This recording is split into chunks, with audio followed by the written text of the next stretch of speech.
commence. On va commencer la table ronde. Vous êtes prêts? Alors, nos différents intervenants illustreront donc le partenariat gagnant avec le CNRS sur le site universitaire Bourgogne-Franche-Comté. C'est un partenariat qui se matérialise notamment au travers du projet e-site Bourgogne-Franche-Comté, qui doit permettre à la fois une transformation du site universitaire Bourgogne-Franche-Comté et renforcer son attractivité. L'e-site a identifié 3 axes d'excellence emblématiques du site qui répondent à des contributions à des défis sociétaux, autant par la formation que par la recherche. Je vais vous rappeler donc ces 3 axes. Les matériaux avancés ont des systèmes intelligents, les soins individualisés et intégrés, les territoires, l'environnement et les aliments. Nous allons donc découvrir cet après-midi à la fois des talents individuels, mais aussi une mise en synergie des complémentarités au sein d'une équipe qui font que de belles réussites se dessinent. Alors, le premier domaine d'excellence, les matériaux avancés ont des systèmes intelligents. Michael Gauthier, vous êtes directeur de recherche au CNRS. Mais avant de nous présenter votre axe, est-ce que vous pouvez nous préciser quels sont les différents outils de financement de projets développés par l'e-site? Bonjour à tous. Pour vaste question. Alors, avant de présenter l'axe, je présente les différents outils. Oui, s'il vous plaît, différents outils. Donc, les outils financiers des IT, ils viennent irriguer, on va dire, 3 grands piliers stratégiques, que sont l'excellence collective et le transfert, l'excellence individuelle et les talents, au sens large, et puis l'excellence dans le lien formation-recherche. Donc, sur le premier pilier, excellence collective et transfert, on a toute une série d'objets d'appel à projets pour soutenir des projets collaboratifs interdisciplinaires, et puis des projets de partenariat public-privé qui sont financés à 50% par l'e-site pour la partie publique et à 50% par le privé. Et puis on a également un outil hors appel à projet qui s'appelle Projet Intégré, où là c'est le comité de pilotage de l'e-site qui est dirigé par Alain Dereux qui se trouve là-bas. Et puis sur proposition des animateurs d'axe, on va identifier des thématiques structurantes et de grande qualité sur le site, et puis construire un projet avec les acteurs, inclure l'ensemble des acteurs dans ce projet, et puis le financer avec les moyens de l'e-site et un soutien tout particulier du conseil régional sur ce type d'instrument. Et puis peut-être pour donner un aspect un peu d'environnement, on l'a évoqué, certains l'ont évoqué tout à l'heure, les animateurs d'axe sont aussi sur cette partie collaborative consultés. On a été consulté par exemple sur la stratégie de spécialisation intelligente qui est sous-jacente au FEDER pour soit en synergie avec nos axes. Et on a été également largement consulté dans le cadre de la négociation du contrat de plan État-région, en particulier sur tout ce qui est infrastructure de recherche, de façon à ce que ce soit aussi en synergie avec cette partie, avec chacun des axes. Donc ça, c'est une partie collaboration, structuration du site. Il y a un pan très central qui est la question de l'excellence individuelle et du soutien au talent et de l'attractivité de talent, avec 2 grands dispositifs.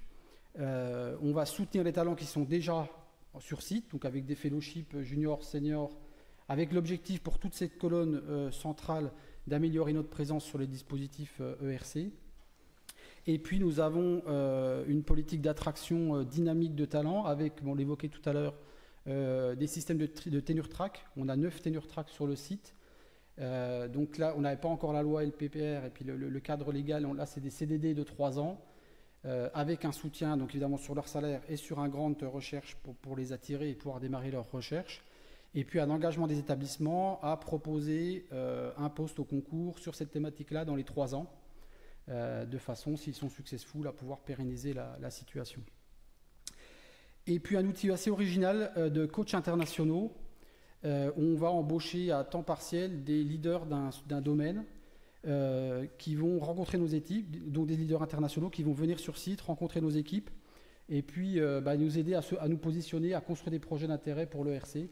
Et c'est aussi une façon pour nous de booster notre qualité de soumission à l'ERC. Donc ça, c'était le deuxième pilier, excellence, on va dire individuelle et, puis, et soutien au talent. Et puis le dernier, last but not least, soutien à l'excellence dans le lien formation-recherche. Alors ça apparaît évidemment maintenant tout à fait naturel à tout le monde, mais on a fait un effort parce que toutes les ED sont désormais à l'UBFC. Il y a eu la création de 6 écoles doctorales à l'échelle fédérale, et c'est le seul établissement désormais qui délivre le diplôme sur site. Et donc l'e-site a soutenu les écoles doctorales avec des soutiens en bourse de thèse. ce qui est d'ailleurs aussi un point fort de la région Bourgogne-Franche-Comté, de le soutien aux contrats doctoraux. Et nous avons une politique volontariste extrêmement forte sur le passage des masters en anglais. On a désormais 16 masters en anglais, donc on appelle des masters internationaux, qui ont été accompagnés financièrement pour ce passage en anglais, mais beaucoup plus largement, accompagnement des étudiants lors de leur venue sur site, puisque s'ils ne sont pas francophones, ça peut être un peu compliqué dans nos petites villes. Participation à des salons internationaux pour faire la promotion de nos masters, et puis la construction de partenariats avec 26 universités internationales pour favoriser les échanges d'étudiants, et puis également le cofinancement avec ces universités partenaires de thèses en co-tutelle. Donc ça, c'est l'ensemble du volant lien formation-recherche qui vient évidemment complètement trouver son extension, sa pérennisation dans le projet UBFC Graduate Institute Integrate qu'on a évoqué, qui est un projet CFRI accepté il y a quelques mois et qui va être en plein déploiement à la prochaine rentrée universitaire. Et donc ce projet-là hébergera 3 graduate schools qui sont alignés sur les 3 axes prioritaires de l'ISIT et dont l'une des graduate schools EFIC est en fait déjà préexistante puisqu'elle était lauréate de l'EUR il y a quelques années, qui est d'ailleurs sur l'axe que j'anime, matériaux avancés, ont des systèmes intelligents. Donc voilà, en gros, pour faire court, on essaie de couvrir vraiment les différents domaines d'excellence, excellence collective, transfert, excellence individuelle, talent, et puis excellence dans le lien formation-recherche et internationalisation de nos formations. Alors je vais remettre ma casquette de responsable d'animateur d'Axe, qui est plus simple pour moi. Donc évidemment, je ne peux pas retranscrire, et puis le temps ne le permet pas, l'ensemble des activités, mais on a essayé de faire quelques petits focus sur différentes activités qui permettent de montrer un peu la diversité de nos outils et des activités. L'axe matériaux avancés et ont des systèmes intelligents repose sur 3 grandes thématiques, c'est toujours un peu réducteur. Matériaux et procédés, systèmes intelligents et énergie. Je vais commenter les quelques points forts. Ici en haut, donc le premier là sur matériaux et procédés, matières programmables. C'est un projet qui me semble intéressant, parce que ça c'est un projet sur lequel on est très bien identifié à l'échelle internationale avec des collaborations côté US, et puis on a également un projet avec le LIMS d'ailleurs, qui est l'UMI CNRS, sur ce projet-là. Et ce projet ISIT, il est particulièrement lié au tissu économique, puisque c'est un projet de collaboration avec PSA Group et avec une PME jurassienne, Tech Power. C'est aussi l'occasion de montrer qu'on peut avoir de la recherche d'une très grande qualité, parce qu'il collabore avec les plus grandes universités sur ce sujet-là, et également la capacité de pouvoir faire des travaux de recherche avec des grands groupes et avec des PME, y compris dans le même projet, qui fait des effets de synergie. Donc ça, c'est un projet qui est soutenu par l'ISIT au titre du dispositif soutien aux projets partenariaux avec les industriels. Le deuxième projet, alors intégré comique, j'en dirai que quelques mots, puisque mon collègue qui est à ma gauche, Franck Denat, va en parler beaucoup plus dans le détail. Mais là, c'est un projet intégré, donc l'idée, c'était de structurer à l'échelle BFC l'ensemble d'une communauté autour d'un sujet. Alors, je ne suis pas chimiste, donc moi, je résume le tout à chimieverte@bfc, mais toi, tu nous en feras une définition plus exhaustive. Concernant les systèmes intelligents, alors il me semblait intéressant d'évoquer le projet eQune ici, puisque ce projet-là, c'est pareil, il est très fédérateur à l'échelle du site. Il inclut 3 sites universitaires, donc Dijon, Besançon et le Nord-Franche-Comté, qui sont nos 3 sites universitaires les plus importants en nombre. Et il regroupe toutes les forces du site sur tout ce qui est globalement physique quantique, système quantique. Et le fait d'allier ces 3 sites universitaires donne beaucoup plus de poids et de force. Donc ça va de maths appliquées avec de maths ou maths appliquées avec des géométries du calcul quantique, de la physique sur le contrôle quantique, et puis des sciences d'ingénieur sur des systèmes utilisant ces principes quantiques, des systèmes quantiques intégrés. Donc tout à la fois pluridisciplinaire, pluricite, sur un sujet focus d'intérêt qui est un peu aussi un sujet d'actualité. Le deuxième sujet sur les systèmes intelligents, c'est pareil, je n'en dirai pas beaucoup puisque vous avez pu constater, même si le masque n'était pas sur la photo, qu'il s'agit donc de Sarah Bechnaman qui est à ma gauche et qui est lauréate d'un projet ERC Consolidator en 2019 sur de la nanophononique, mais elle nous en dira beaucoup plus dans les quelques minutes qui viennent. Daniel Issel, alors je crois que c'est lui qui a été le plus cité aujourd'hui, donc je ne vais pas revenir, je crois qu'il a eu la médaille de l'innovation en 2020, je ne sais pas si vous étiez au courant. Je ne vais pas vous refaire la description exhaustive. Je me suis rendu compte que c'était une information qui avait déjà été transmise à la plupart d'entre vous. Et puis sur la partie un peu leadership, effet structurant, je tenais à saluer aussi la création de l'USR FC Lab. Alors c'est une USR qui est faite la continuité d'une fédération de recherche du même nom, autour des systèmes hydrogène-énergie, mais dont l'UBFC est finalement le leader, et qui regroupe 6 laboratoires sur ces questions de système hydrogène-énergie, 6 laboratoires couverts sur le territoire national. Et puis en particularité un peu sur cet axe qui est très technologique, je tenais à insister sur l'importance pour nous des infrastructures de recherche, en particulier des TGIR du type Renatec, des Equipex. Alors on a évoqué la question Equipex+, là j'ai mis uniquement les Equipex pour l'instant qui sont acceptés. Et puis ça lie le soutien du CNRS via le TGIR, qui est un soutien très important pour toutes ces recherches technologiques. Et puis également le soutien du Conseil régional de Bourgogne-Franche-Comté, qui nous aide beaucoup via l'appel plateforme sur tout ce qui est équipement scientifique, infrastructure scientifique au sens large. Et puis donc concernant le dernier point qui est l'UBFC Graduate School Institute, donc j'en ai dit quelques mots en propos liminaire. Donc concernant l'axe 1, c'est la Graduate School EFI qui est déjà lancée depuis quelques années et dans lequel on a 10 masters en anglais qui rayonnent. Et donc on a déjà des jeunes diplômés sur ces masters en anglais sur le site. Voilà, j'espère ne pas avoir été trop long et vous donner une sorte de résumé à peu près compréhensible. Merci Michael. Prenons l'exemple d'actions structurantes et pluridisciplinaires avec Franck Denat, directeur de l'UMR ICMUB. En quoi travailler avec des scientifiques de différents horizons est une richesse pour les recherches?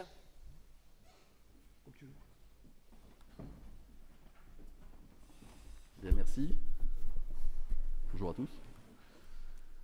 Alors, on n'a pas attendu l'ICIT pour travailler de manière interdisciplinaire.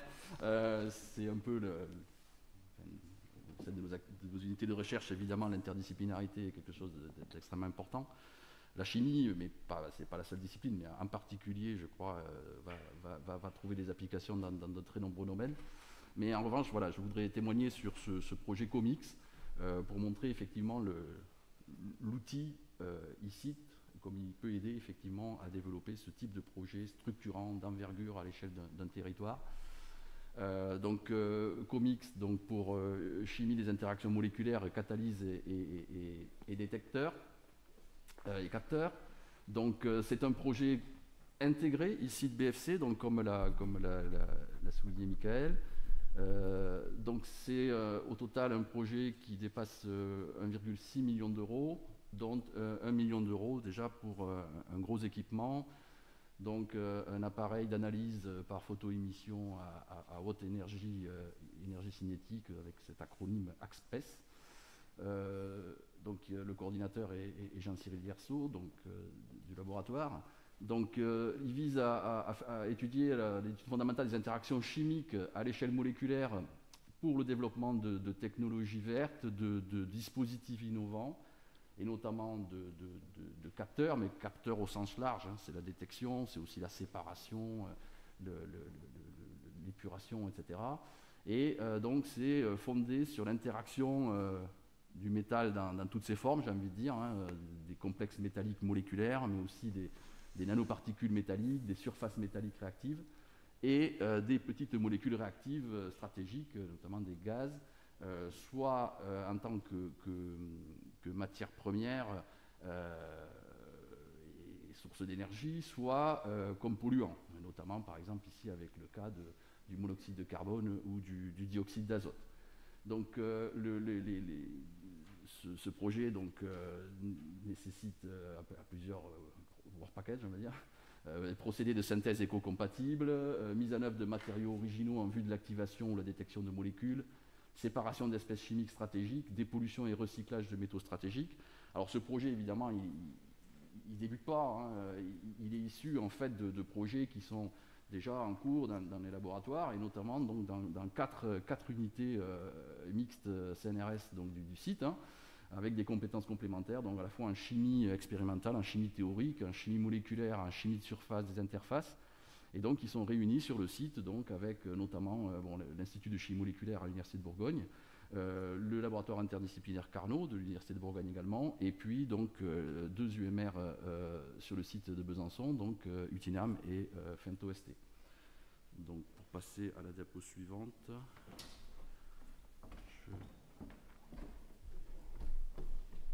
Ok. Merci.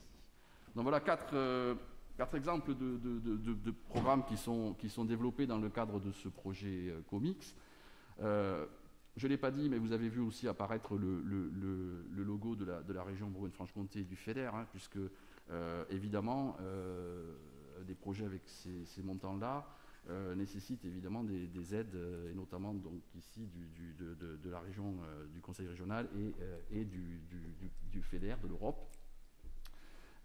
Donc ici, vous avez 4 exemples de projets qui sont développés là, dans ce cadre-là. Donc, par exemple, entre l'ICMUB et le laboratoire une équipe de l'ICB, donc des nouveaux détecteurs à partir de nouveaux systèmes diamantoïdes métalliques, donc par exemple pour capter des gaz comme l'ammoniac ou le dioxyde d'azote. Vous avez à droite ici la synthèse de matériaux poreux basés sur des corolles de cobalt pour la détection du monoxyde de carbone. Donc ça c'est entre une équipe de l'ICMUB et une équipe de FentoST. Entre des chercheurs, des chimistes de l'Utinam qui développent des systèmes pyrolyques et des électrochimistes de l'ICMUB pour faire des dispositifs électrochimiques à base de systèmes polypyrrole et phtalocyanine. Et je vous en ai parlé tout à l'heure, donc cet appareil qui aujourd'hui est unique sur le site Bourgogne-Franche-Comté, pour faire ces analyses en surface. Donc évidemment, c'est un appareil qui va être utilisé dans le cadre de ce projet, mais évidemment qui restera et qui sera ensuite utilisé par la suite par ces différentes équipes. Donc je tiens à préciser que tous ces projets, évidemment, bénéficient de ce support de l'ICIT, hein, mais tout ça s'inscrit dans un ensemble. Hein, on ne construit pas un projet d'excellence en 2 ans à partir de rien. L'excellence au niveau international, elle se construit sur des années. Elle nécessite évidemment des crédits importants dans nos disciplines, voilà, qui nécessitent quand même des appareillages notamment coûteux. Hein. Ça, c'est un exemple, mais ce n'est pas le seul. Je prendrai un microscope électronique, un appareil de résonance magnétique nucléaire. Voilà, c'est tout de suite des appareils qui approchent le million d'euros, qui les dépassent parfois.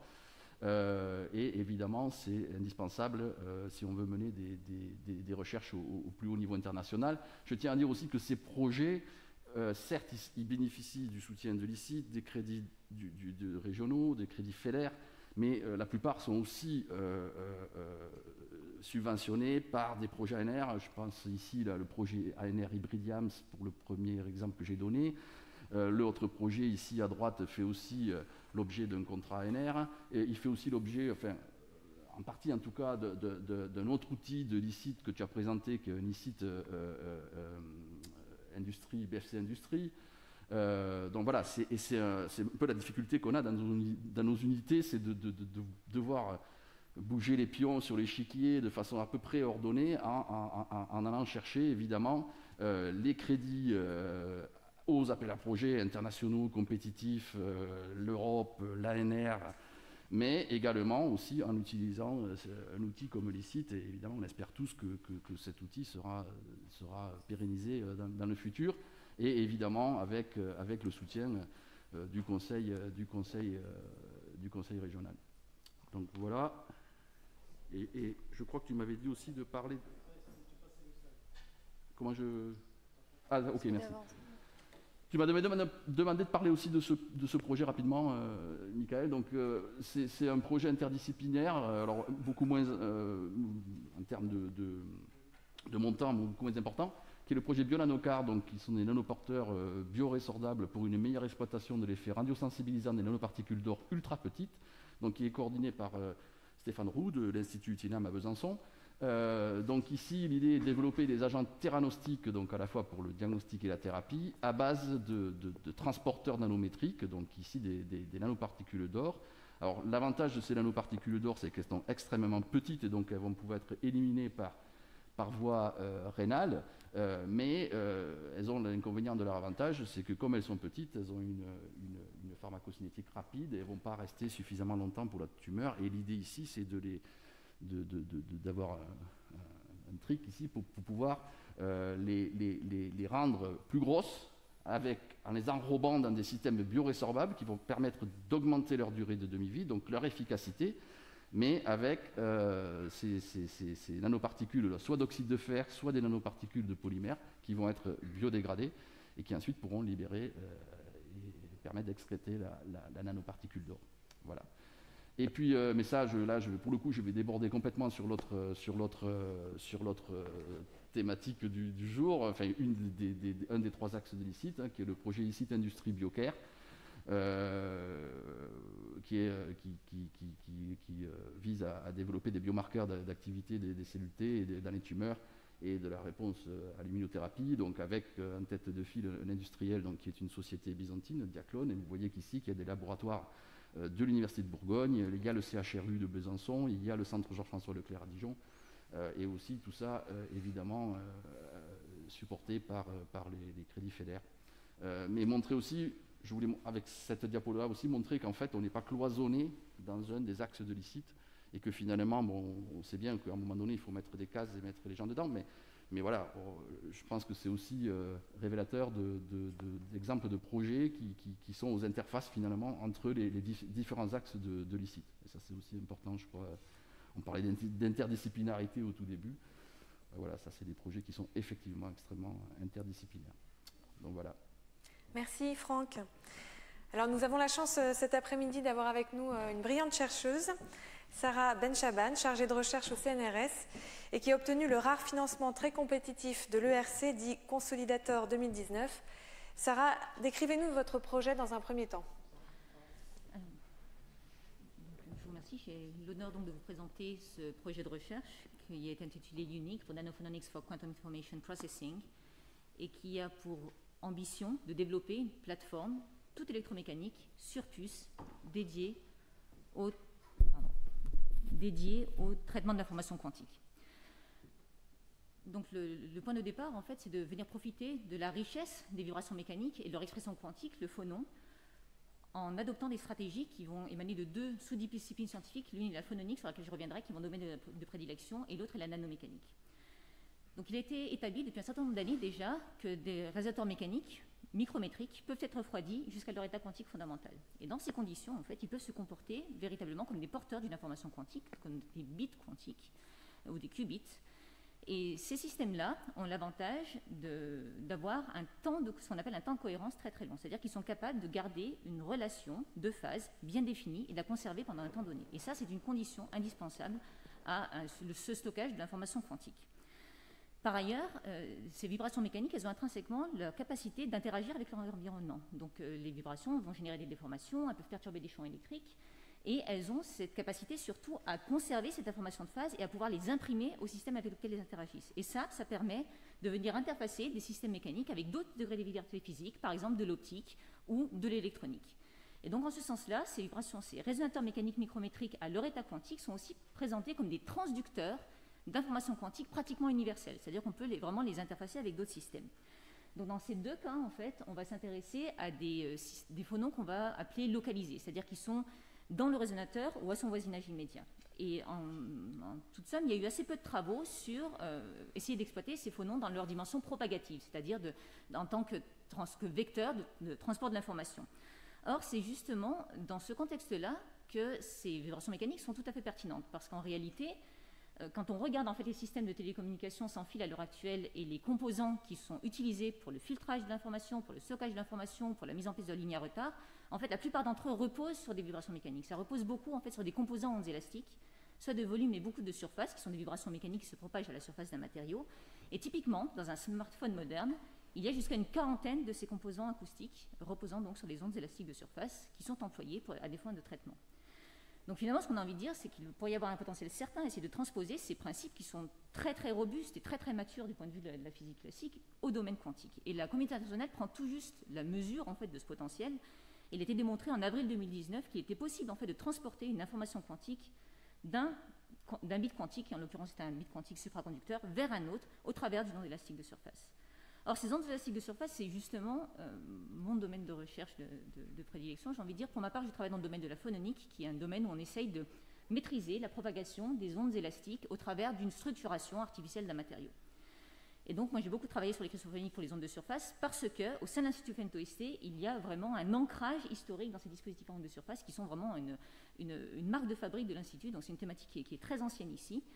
Et on a démontré en fait très récemment qu'il était possible d'interfacer justement ces ondes élastiques de surface, cette phononique, avec le monde des résonateurs mécaniques et la nanomécanique, en montrant qu'on pouvait en fait contrôler un état de vibration d'un résonateur mécanique, donc tout ça au niveau complètement classique, en imposant en fait un comportement à l'aide d'une onde élastique de surface. Et donc tout ça m'a conduit à déposer ce projet unique, qui a donc été financé dans le cadre du Consolidator Grant de l'IRC l'année dernière, qui consiste à venir exploiter en fait tous ces éléments très classiques des ondes de surface, de la phononique, pour venir essayer de générer, de préparer, de contrôler la propagation d'états quantiques sur un système qui serait complètement intégré sur puce. Donc, merci Michael. Donc dans l'idéal, en fait, la plateforme que l'on voudrait réaliser ressemblerait à celle-ci. Donc on aurait en fait des résonateurs mécaniques qu'on viendrait fabriquer avec des moyens de microfabrication. Donc tout ça grâce notamment au sein de FENTOST, on a accès à cette centrale de technologie MENTO qui est un des très grands instruments de recherche du CNRS. Qu'on viendrait adresser en fait avec des ondes élastiques de surface. Ces résonateurs seraient mis en vibration dans un état que l'on viendrait contrôler. Et l'un des défis scientifiques est de faire en sorte que ce phonon unique qu'on viendrait générer au sein de ce résonateur mécanique, donc tout ça dans une atmosphère très froide, on travaille à des températures de l'ordre du millikelvin, vienne se recoupler à la surface et qu'on parvienne en fait à contrôler le vecteur de propagation, à vraiment recouper ce phonon-là. Et si on parvient à ceci, en fait, ce que l'on peut parvenir à faire, c'est d'utiliser soit des ingrédients qui viennent de cette physique et sciences pour l'ingénieur conventionnelle, donc des filtres à ondes élastiques de surface qu'on utilise au quotidien en fait dès qu'on utilise un système sans fil, avec des stratégies qui sont peut-être un peu plus ambitieuses, qui reposent justement sur tout ce qu'on a appris dans le domaine de la phononique, avec un contrôle très fin de la propagation des ondes, pour essayer d'avoir une plateforme qui serait complètement intégrée et autonome en quelque sorte, dans laquelle on aurait des bits d'information quantique où on vient générer en fait un signal, le transporter, le traiter et potentiellement le détecter.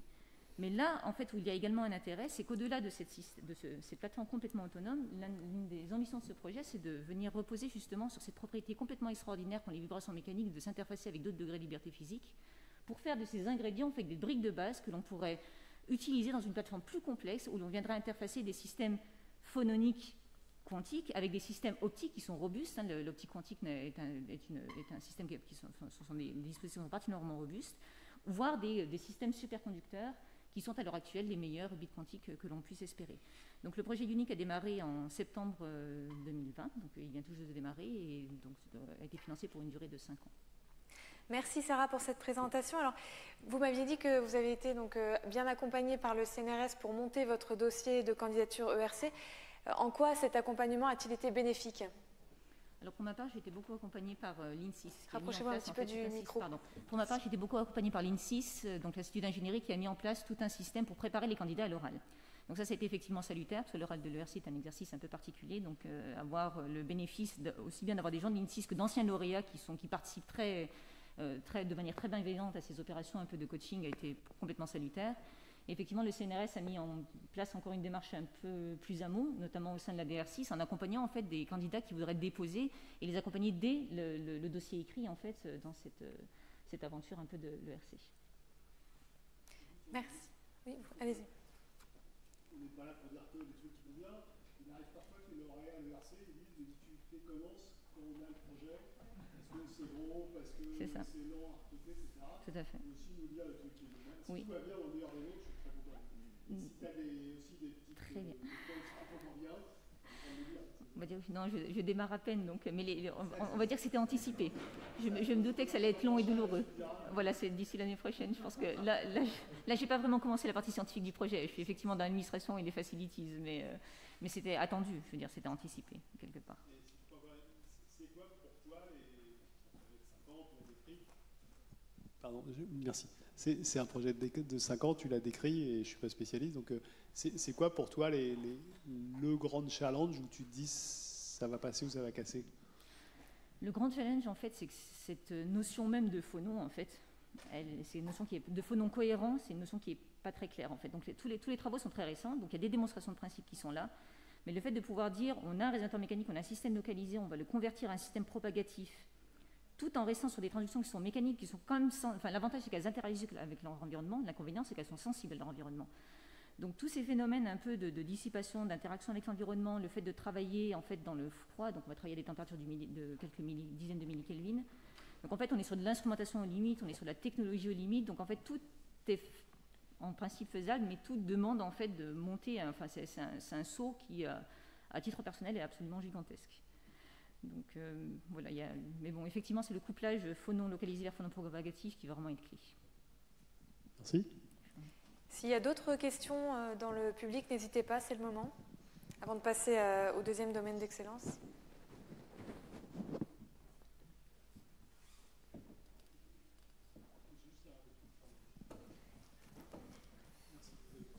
C'est pas une question, c'est juste attirer votre attention, mais peut-être c'est déjà fait sur le fait que dans le plan de relance, il y a les possibilités d'accueillir des chercheurs du privé. Voilà. Je suppose que, quand vous décrivez vos activités, on sent quand même que le privé, c'est pas un monde inconnu pour vous, loin de là. Donc je sais qu'au niveau des instituts du CNRS, on a commencé par faire un recensement. Juste le message que je voulais vous faire passer, c'est le top départ et on n'a pas encore donné le top départ, c'est pas nous qui allons le donner, c'est le ministère, mais comme toujours, il est probable qu'une fois que le top départ aura été donné, il faudra aller vite, et donc plus vous aurez fait des trucs en amont à préparer les dossiers, plus vous avez des chances de pouvoir récupérer des gens, le but étant pas de les récupérer pour les récupérer, mais sur la base des projets scientifiques que vous avez présentés, et j'imagine d'autres, il y a sûrement plein d'opportunités vu la teneur des activités de vos labos. Des nouveaux diplômés, absolument. Master, ouais. De l'année Absolument. Évidemment, tout le temps dans le cadre d'un projet, d'un contrat de recherche avec une boîte, effectivement, mais pas seulement des personnes déjà recrutées dans l'entreprise. Mais effectivement, je confirme que l'info est arrivée jusqu'à nous et qu'on a bien compris l'intérêt de ce dispositif. Mais elle est arrivée très très récemment. Ah bah, on nous demande mais bon, on a l'habitude maintenant. C'est loin, Besançon.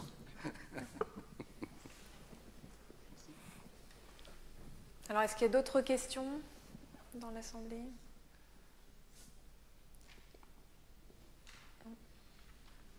Non ? Merci à vous. Et puis, avant de passer au deuxième domaine, on va faire un petit... Oui, on peut les applaudir. Merci. Merci.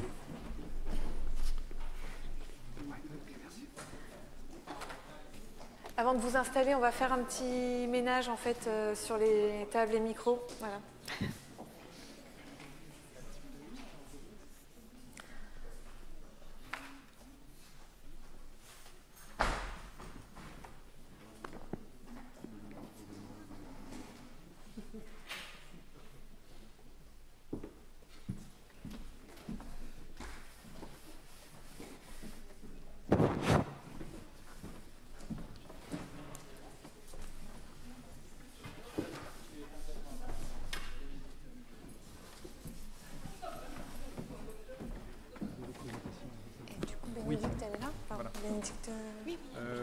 Ensuite, c'est moi. Ensuite, pour passer... D'accord. Okay. Il y a un pointeur ? Ouais, il y a un pointeur.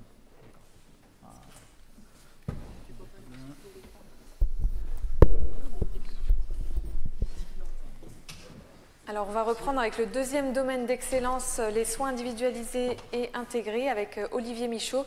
Présentez-nous votre axe, l'axe 3, donc. D'accord, donc bonjour à tous, j'espère que vous me voyez un petit peu, c'est pareil, je ne suis pas très grand. Donc moi je ne suis pas CNRS, je suis directeur de recherche INSERM. C'est bien aussi, oui, je ne vous dis pas le contraire.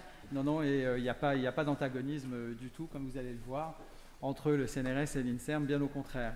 Donc l'axe 3, soins individualisés et intégrés, en fait, on pourrait aussi appeler ça soins personnalisés, est un axe de recherche qui fait intervenir un certain nombre d'établissements, d'équipes de recherche, aussi bien CNRS que INSERM, et également des établissements de santé. Alors effectivement, donc là, on vous propose un panel ou une présentation sélective, hein, qui n'est pas forcément représentative de l'ensemble des travaux. Simplement, on a 4 axes principaux au sein de notre axe santé. Donc, d'une part, la pharmacoimagerie, et comme vous l'avez vu précédemment, donc c'est un domaine qui fait également intervenir beaucoup de participants de l'axe 1. Notamment, Franck Denat a présenté en partie le projet BioCare, qui a été financé également par ISIT BFC. Donc, c'est un projet emblématique, comme la plupart des projets en fait, qui sont à l'initiative en fait, de ces PIA qu'on a obtenus dans la région. Notamment l'Equipex qui a été obtenu, l'Equipex IMAPI, hein, qui fait partie de l'avancée avec le Labex Lipstick, qui sera présenté également par Philippe Sass. Je vais quand même dire 2-3 mots sur ces différents aspects de structuration. C'est vraiment important parce qu'effectivement, on a tous des domaines d'excellence. Il y a des domaines qui sont moins appliqués que d'autres, mais on est capable de travailler ensemble.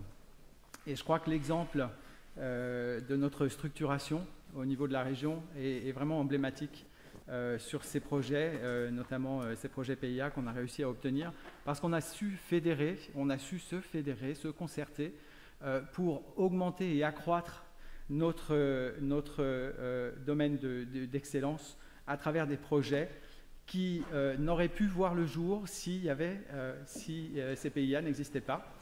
Ces PIA en fait servent de levier et permettent à des chercheurs dans des domaines bien spécialisés de s'asseoir et de travailler ensemble parce que justement on peut mettre de la ressource humaine, on peut mettre des moyens et on a chacun un domaine de spécialité et donc en fait on va aller plus loin ensemble parce qu'on est capable de mettre en place des projets qui indépendamment, du moins pour lesquels indépendamment on n'aurait pas été capable de mener à bien.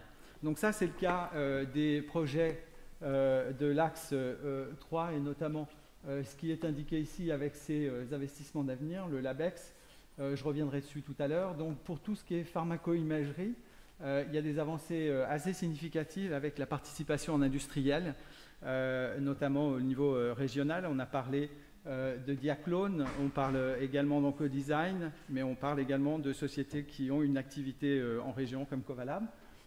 Et là, ça permet des développements très significatifs, en fait. Et pourquoi c'est important? Parce qu'en fait, on est dans une société où il y a quand même des challenges sociétaux importants. On le vit au quotidien. Vous portez tous un masque aujourd'hui parce qu'on est, actuellement on est face à une épidémie de grande ampleur. Et comme vous avez pu le remarquer, on a également des chercheurs de qualité à travers le monde qui ont été capables de s'associer pour développer un anticorps, pardon, pas un anticorps, ça c'est un peu une déformation personnelle, professionnelle, plutôt un vaccin en moins d'une année qu'on est actuellement en train d'utiliser. Et ça ne peut pas avoir lieu s'il n'y a pas des avancées fondamentales et un travail de fond qui se fait également. Donc je tiens également à dire qu'il y a un travail de fond qui se fait dans les équipes d'excellence et qui permet, peut-être pas immédiatement, le développement de technologies. Et je rebondis sur ce que vous aviez dit, Antoine Petit, tout à l'heure, et je suis tout à fait d'accord avec ça. Il faut qu'il y ait un travail de fond, mais que derrière, on ait toujours l'idée de se dire peut-être on peut l'appliquer, peut-être qu'on peut mettre ça en application. C'est clairement la philosophie de l'INSERM, hein, généralement, peut-être un peu plus que du CNRS. Néanmoins, c'est quelque chose d'important, et effectivement, nos associations, ici, avec ces investissements d'avenir, nous permettent d'envisager une structuration qui, sur le long terme, sera efficace et fonctionnelle. Pour exemple, sur ces PIA, on peut parler des développements de 2 unités, du moins une unité de détection des endotoxines.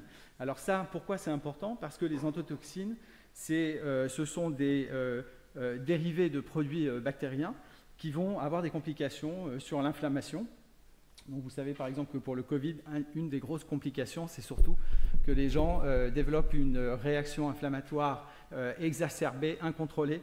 Et donc il y a le même genre de problématiques en cardiologie. Et donc on a besoin constamment de développer des kits diagnostiques. Et donc ce savoir-faire-là, il est assez unique dans la région. Il a pu être développé notamment par le LABEX. donc sous forme d'une plateforme de dosage qui est absolument très efficace et unique.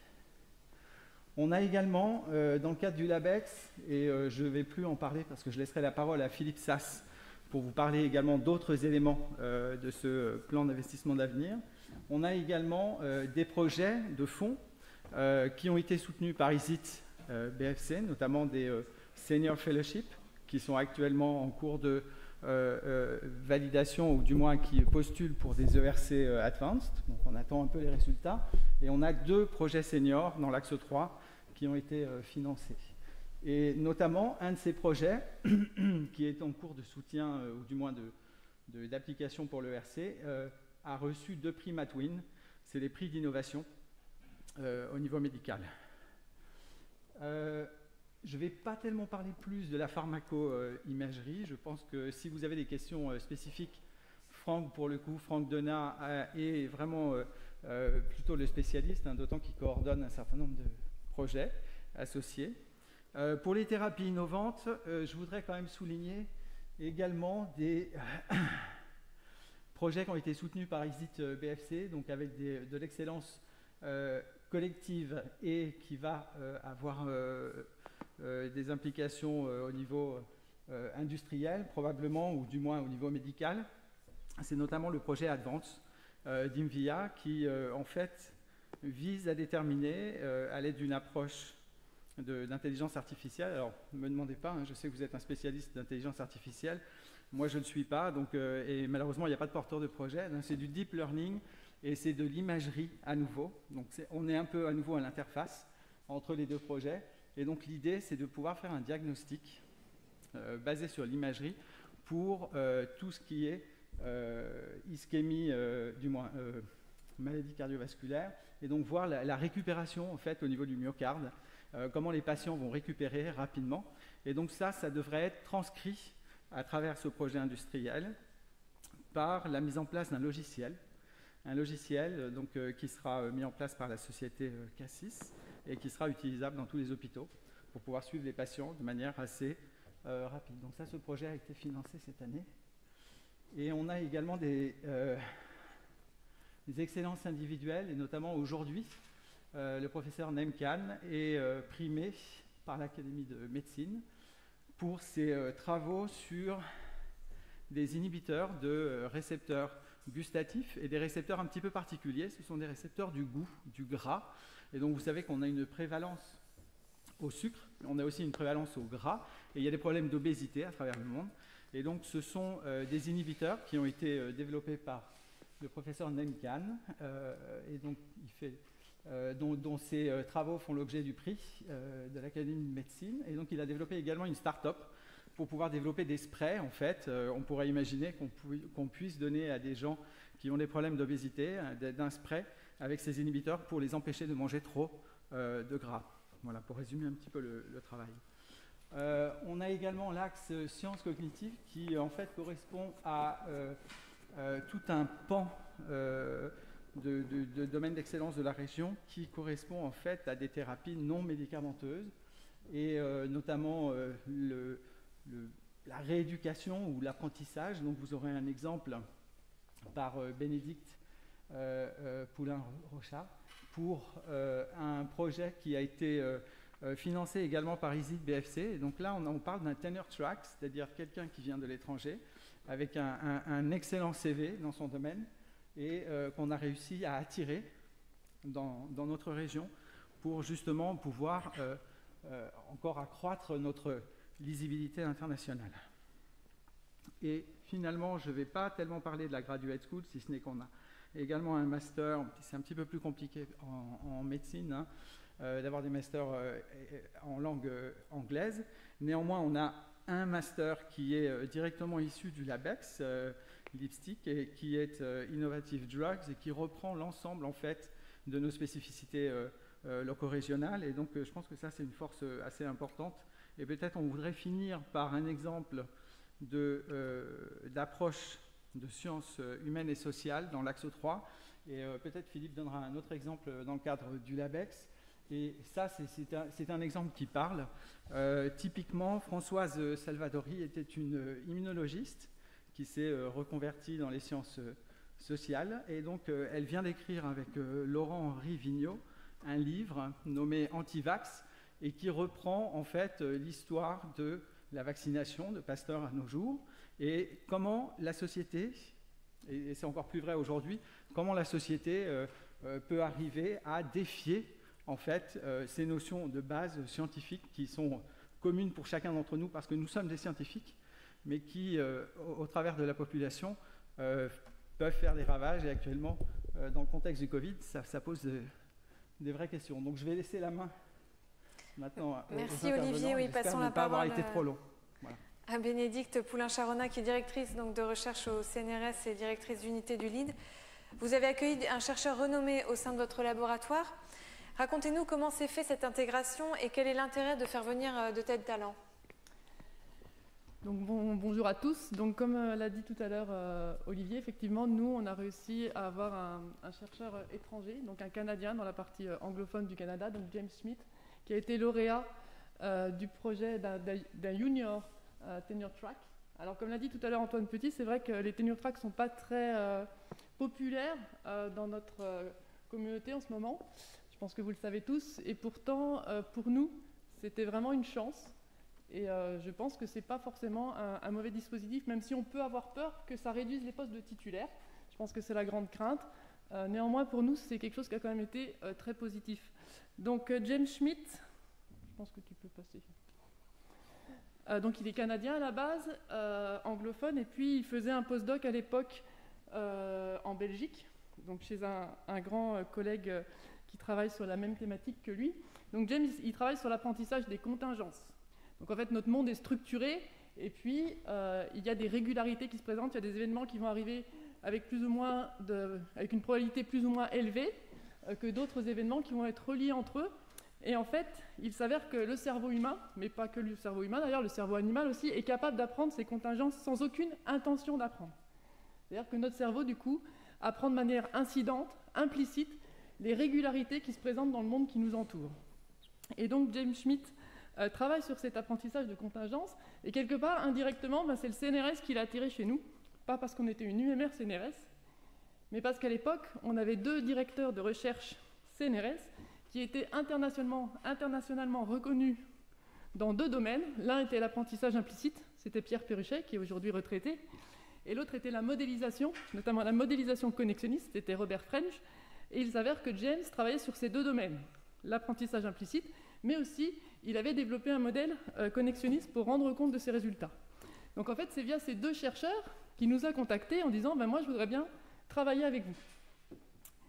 Et quand ISIT est arrivé, et on s'est dit, eh bien pourquoi pas l'attirer chez nous via ce système, puisque ISIT c'était, s'il était lauréat d'un tenure track, d'un junior tenure track, il pouvait avoir 450 000 € répartis sur 3 ans, qui finançaient notamment son salaire. Du coup, il a postulé, sachant qu'il avait un excellent CV, on était quand même assez confiants. Et effectivement, il a été lauréat de ce concours, et donc il est arrivé chez nous en juillet 2018. Alors, c'est quoi l'apprentissage des contingences? Juste pour vous donner une idée. Donc, comme je vous l'ai dit, c'est le fait qu'il y ait des événements qui vont apparaître plus souvent ensemble. Bon, probablement James vous aurait expliqué cela beaucoup mieux que moi, mais c'est pas grave.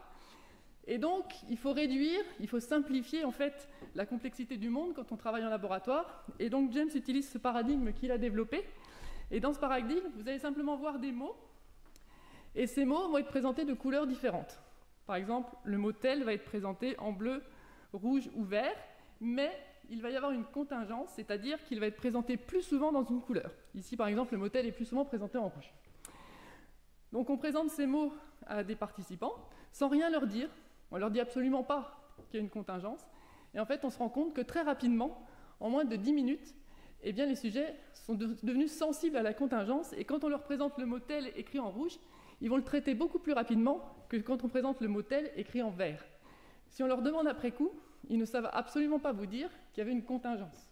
Ils en sont complètement inconscients. Donc c'est pour ça qu'on parle d'apprentissage implicite. Ils n'ont jamais eu l'intention d'apprendre et en plus, ils ne peuvent pas verbaliser ce qu'ils ont appris.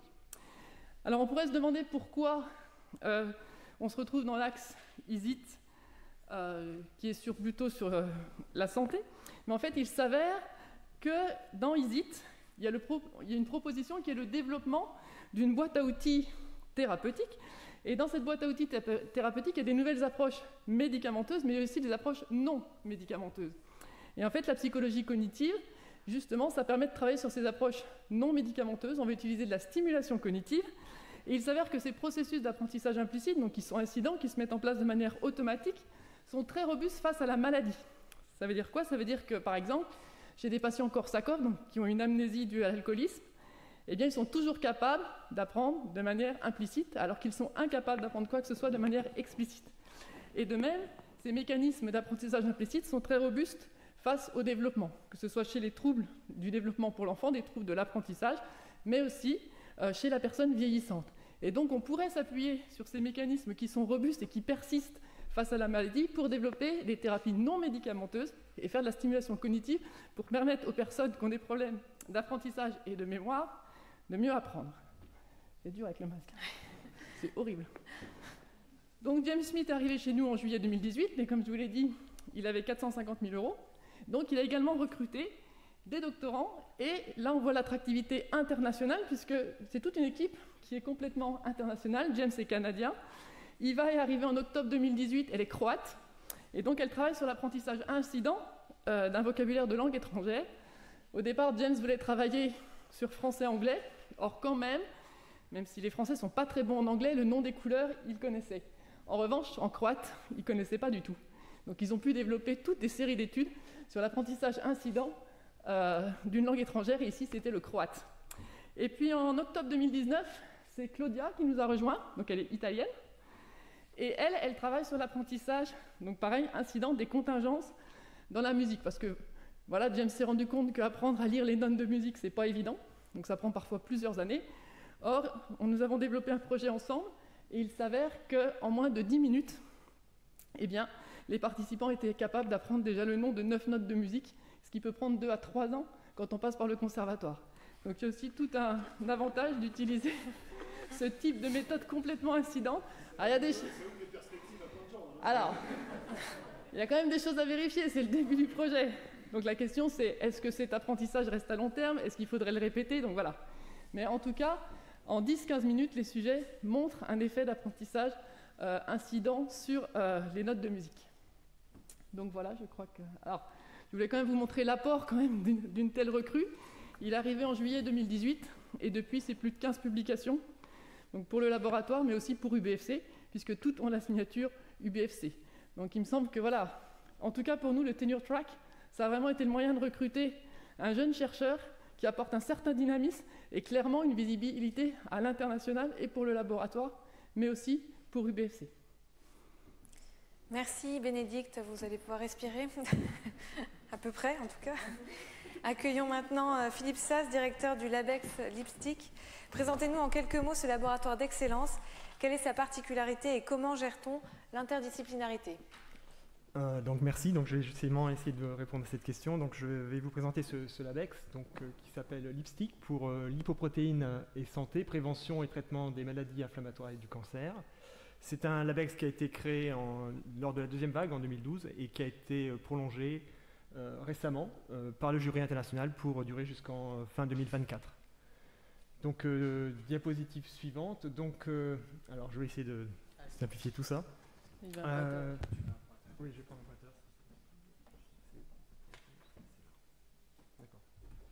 Donc excuse-moi, je vais en prendre. Donc en fait, l'idée originale de ce LabEx, c'est de se baser sur les propriétés donc, de ces lipoprotéines qui sont des transporteurs naturels des substances lipophiles. Et donc elles permettent de véhiculer dans l'organisme les substances qui sont lipophiles. Si elles n'étaient pas présentes, en fait, il n'y aura pas de possibilité de transporter ces lipides notamment dans le sang.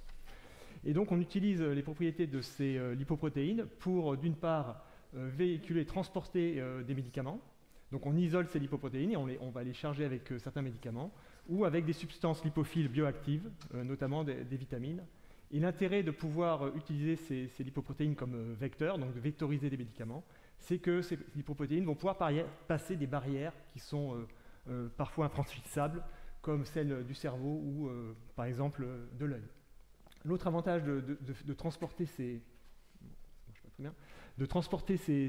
substances, c'est que ça va permettre de les cibler directement au niveau donc, soit des cellules cancéreuses ou au niveau des sites inflammatoires. Et donc on va pouvoir comme ça limiter les effets secondaires liés à ces médicaments. Et on va pouvoir ainsi être beaucoup plus actif. Donc ça c'est le premier axe de ce laboratoire d'excellence. Le deuxième axe va s'intéresser cette fois-ci, avec le troisième, à une autre propriété de ces lipoprotéines, c'est que c'était aussi un système d'épuration, d'élimination des lipides toxiques ou des lipides pro-inflammatoires. Et donc ces substances vont être ramenées par le foie, vers le foie, pour être éliminées. Et donc on va pouvoir utiliser cette capacité d'épuration, d'élimination des lipides qui sont toxiques ou non voulus, à la fois au niveau du cancer, pour notamment éliminer les lipides. Et ces lipides vont servir par exemple à fournir des membranes, donc à permettre aux cellules cancéreuses de proliférer, de se diviser. Et donc en épurant ces lipides et en les éliminant vers le foie, on va comme ça pouvoir avoir un effet antitumoral. On va pouvoir aussi avoir un effet sur le système immunitaire en manipulant ces lipides. L'autre intérêt, et Olivier en a parlé un peu tout à l'heure, il vous a parlé des endotoxines. Donc ces endotoxines, ce sont des lipides qui sont issus des bactéries et qui vont diffuser, qui vont passer à travers le tube digestif et qui vont se retrouver dans la circulation. Et dans de nombreuses maladies, on va avoir une espèce de fuite au niveau des tubes digestifs qui fait qu'on va retrouver ces endotoxines au niveau de l'organisme et on va avoir un effet pro-inflammatoire. Et donc l'idée, c'est d'administrer, d'utiliser des lipoprotéines pour épurer, pour éliminer ces lipides pro-inflammatoires et donc pour limiter ces pathologies inflammatoires, notamment par exemple dans le cas du sepsis. On va aussi utiliser ces lipoprotéines comme biomarqueurs, c'est-à-dire qu'on va les mesurer et regarder quelle est la corrélation de ces lipoprotéines avec des situations cliniques. Donc, je pense notamment au sepsis.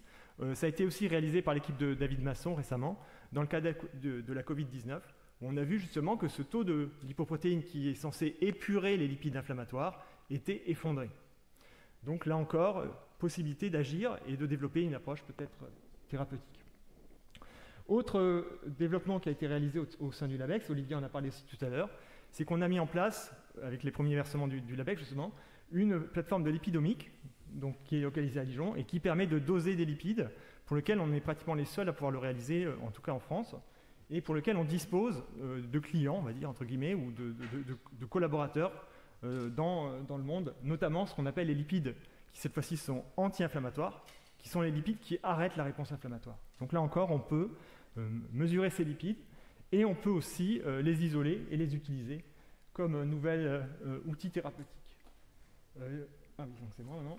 Donc là maintenant, je garde cette dernière diapositive, à la fois pour évoquer quelques succès récents de ce laboratoire d'excellence, mais surtout, ce qui m'a été demandé de traiter, les liens qu'il y a avec les sciences humaines et sociales, puisque je vous ai présenté 3 axes jusqu'à présent, et le 4e axe est dédié aux sciences humaines et sociales, puisque donc il s'appelle connaissance, savoir, innovation scientifique et thérapeutique en santé.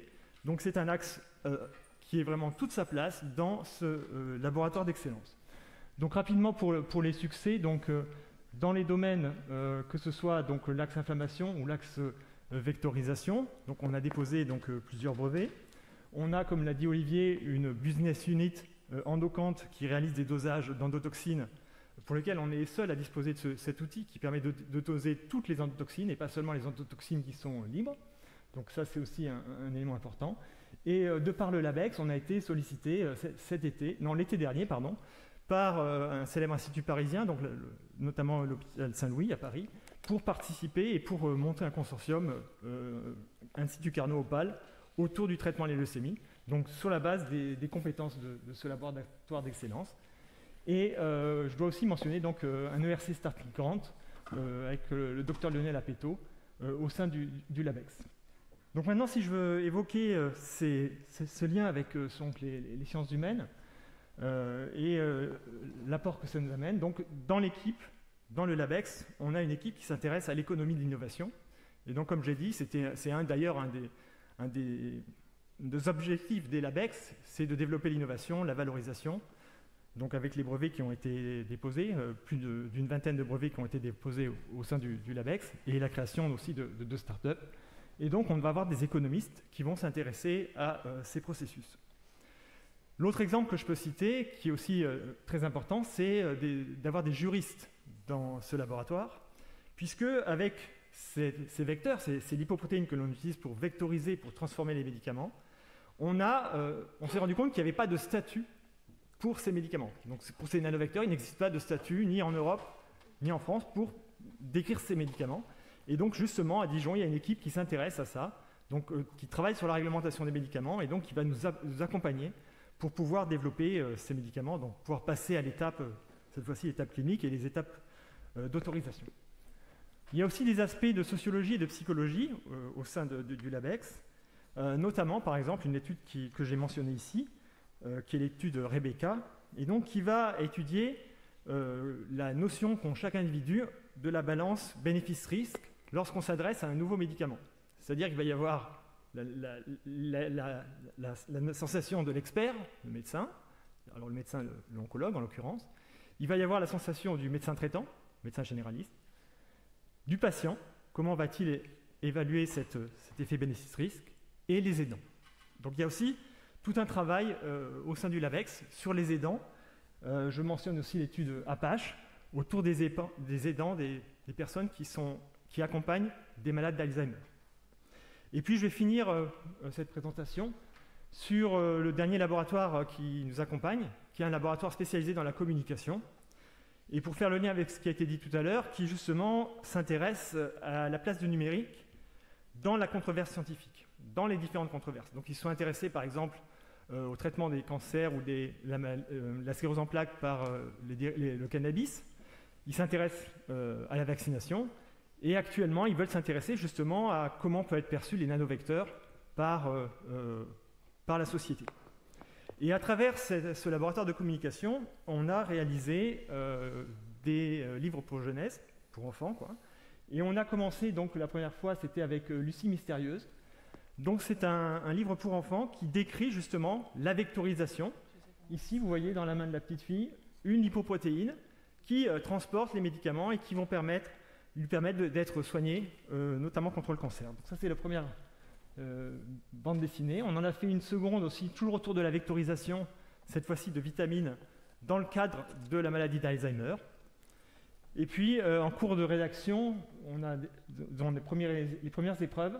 Cette fois-ci, on va s'intéresser, donc c'est en lien avec le professeur Nenkam, on va s'intéresser à l'obésité, donc pour expliquer l'obésité aux enfants et comment, là encore, on voit dans sa petite capsule, comment les lipoprotéines peuvent permettre d'expliquer l'accumulation des lipides ou éventuellement leur élimination. Voilà, donc j'espère vous avoir montré un peu comment nous interagissions, comment ce LabEx a pu être monté. Alors je ne suis pas venu sur des chiffres. On a à peu près 500 publications, donc je dis 24 brevets, et puis donc 2 startups. Donc l'idée, c'était plutôt de vous montrer un peu le projet et l'originalité de ce projet. Voilà, je vous remercie. Merci Philippe. Est-ce qu'il y a des questions dans l'Assemblée? Monsieur Petit, vous voulez réagir?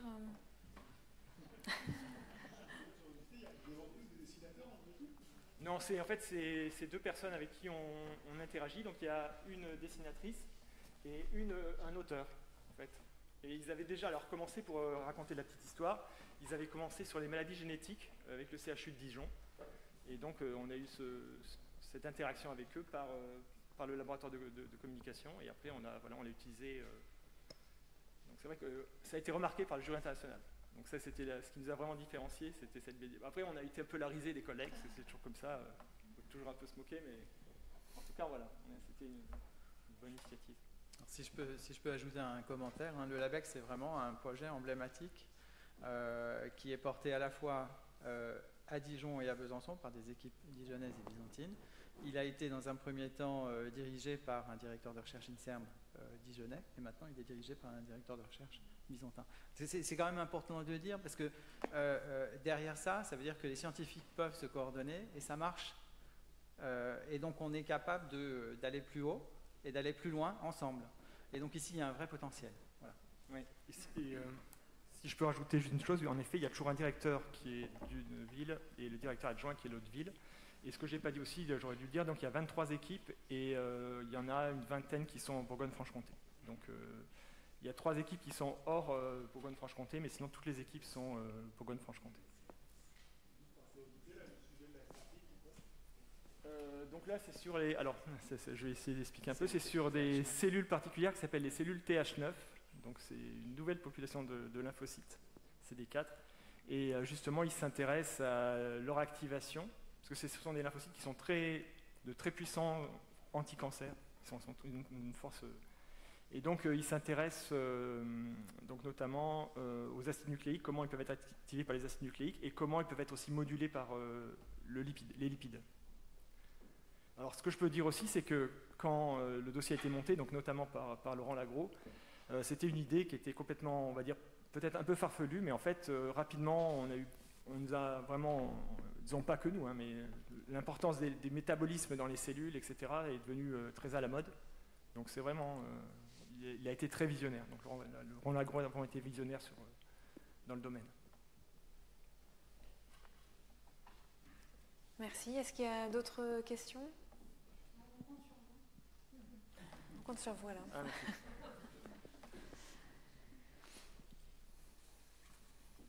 Merci à vous 3 alors. Merci beaucoup.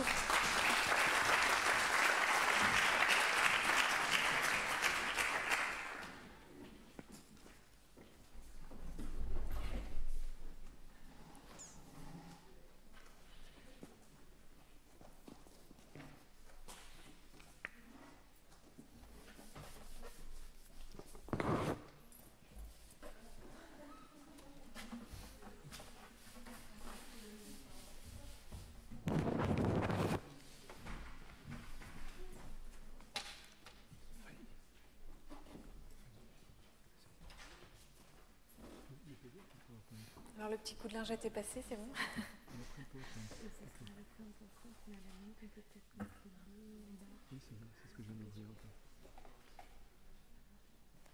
Alors nous allons passer donc au 3e domaine d'excellence, territoire, environnement, aliments, avec Bertrand Schmitt. Bertrand Schmitt, c'est vous? C'est vous? Ah voilà. Alors pouvez-vous nous présenter votre axe, justement l'axe 2 que vous animez?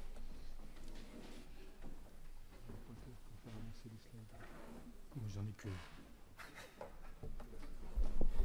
Donc bonjour. Donc moi je suis Bertrand Schmitt. Alors on est passé du CNRS comme animateur d'Axe. Après on a vu l'INSERM. Maintenant on va voir INRAE. Désolé. Et donc on va être beaucoup plus terre à terre. C'est normal. Et donc on va vous présenter en quelques mots. Je vais aller assez vite parce qu'on est plus nombreux nous. Donc l'axe territoire, environnement, aliments.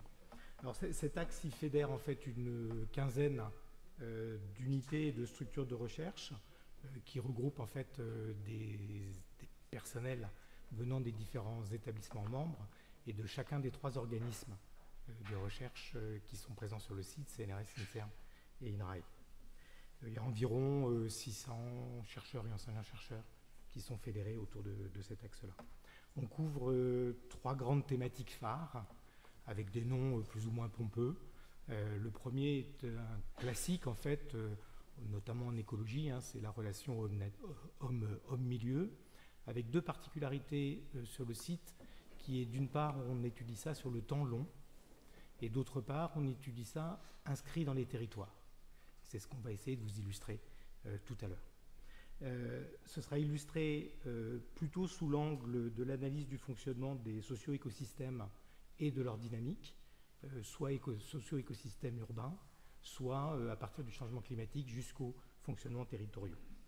Une deuxième thématique importante dans cette thématique-là, mais qui est un peu plus transverse, et qui est très importante et qui est assez fortement présente ici, mais qui demande encore à être structurée, si je veux me projeter un peu dans l'avenir, c'est tout ce qui est autour des contaminations chimiques et biologiques des écosystèmes, avec une valence importante à développer autour de la remédiation et des solutions alternatives. La deuxième grande thématique, c'est, j'allais dire qu'elle n'est pas plus INRAE, mais un petit peu quand même, puisque dans les écosystèmes, on a choisi là plutôt les agroécosystèmes et toute la question de la transition agroécologique, avec ici, localement, une valence très forte et à forte notoriété autour de la microbiologie et de la biodiversité des sols, avec un des chercheurs, un des seniors UBFC, qui fait partie du cercle assez restreint des chercheurs les plus cités dans le monde, puisqu'il s'agit de Laurent Philippot. Et puis à côté de ça, un laurier INRAE. Alors tout à l'heure, on a vu la photo d'un médaillé CNRS, il avait l'air très sérieux. Les lauriers INRAE, ils ont l'air plutôt mystiques en fait, si vous regardez la photo de Philippe Lemonceau.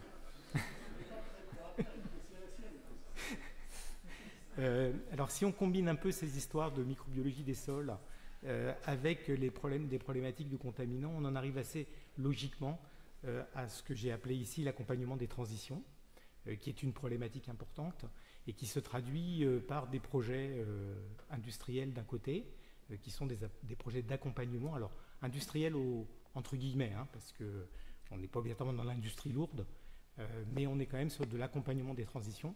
Et je voudrais insister sur le fait que ça donne l'occasion de projets industriels, mais ça donne l'occasion aussi à de très bonnes sciences, puisque sur cette thématique-là, on a recruté une tenure track anglaise qui s'appelle Juliette Young, et qui n'a pas fini sa tenure track, mais qui est déjà recrutée à INRAE.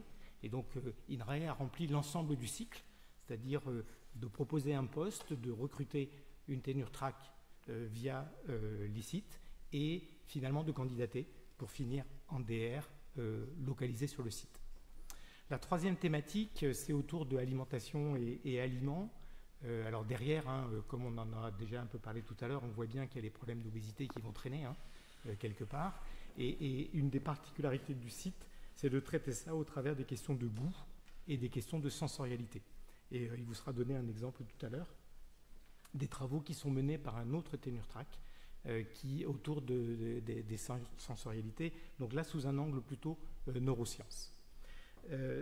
Dernière sous-thématique dans cette grande thématique-là, en fait, s'ajouter à ça une forte valence autour des questions de microbiologie alimentaire, avec des applications industrielles, et des applications industrielles qui touchent le domaine, bien sûr, des industries agroalimentaires, mais qui vont jusqu'au domaine des applications en santé. Cet axe s'est réuni aussi, grâce à Maxime, autour d'une graduate school qui s'appelle Transbio, et qui s'appuie sur 6 masters internationaux qui ont été montés grâce à l'ICIT BFC. Deux particularités de l'axe également.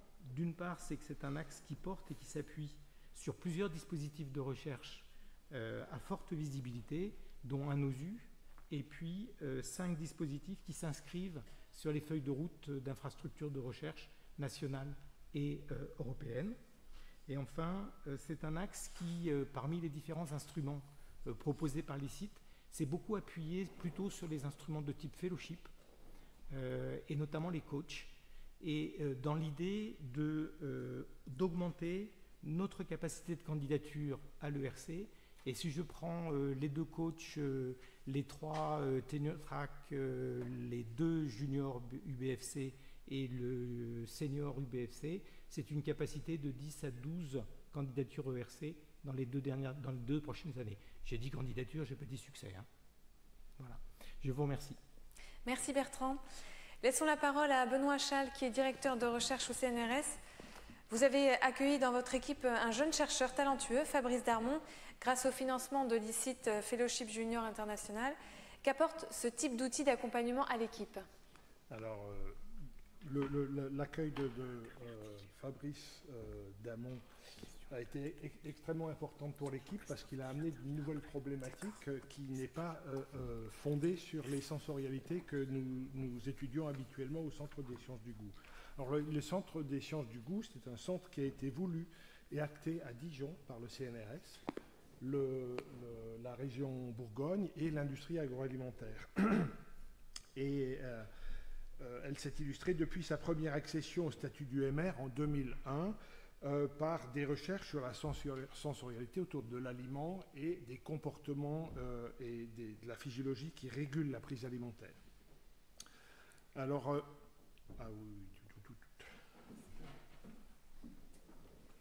donc moi je vais, dans ce cadre-là, oui, présenter et défendre présenter Fabrice Damon, qui est donc un tenure track junior recruté dans le cadre du projet ISIT, et qui a réussi à montrer comment les odeurs guident le développement neurocognitif et émotionnel de l'enfant. Alors, la problématique générale du Centre des sciences du goût se situe autour de l'aliment, la sensorialité, la perception, le comportement et les conséquences santé autour de l'aliment. Et dans notre équipe dite d'éthologie et de psychologie cognitive, eh bien l'aliment, ce n'est pas la pomme, mais c'est aussi cette forme ronde extrêmement attractive qu'est le sein maternel. On s'occupe à des problématiques de développement précoce. Or, dans cette situation, l'aliment, la prise de l'aliment est consubstantielle à la prise d'informations sensorielles sur la mère qui est pourvoyeuse de l'aliment. Et donc, la venue de Fabrice Damon a mis a exploité cette situation pour mettre en relation des aspects de goût de l'aliment, de goût du lait, mais aussi de présence de la mère et d'interaction avec la mère. Cette équipe a mis en évidence des apprentissages très précoces dès la période fœtale et néonatale qui se répercutent plus tard sur des problématiques de préférence chez l'enfant et dans certains cas même sur des problématiques de biais sensoriels, de biais d'addiction, voire même de biais affiliatifs qui sont encore manifestes chez l'adulte alors qu'ils ont été acquis très tôt à la naissance.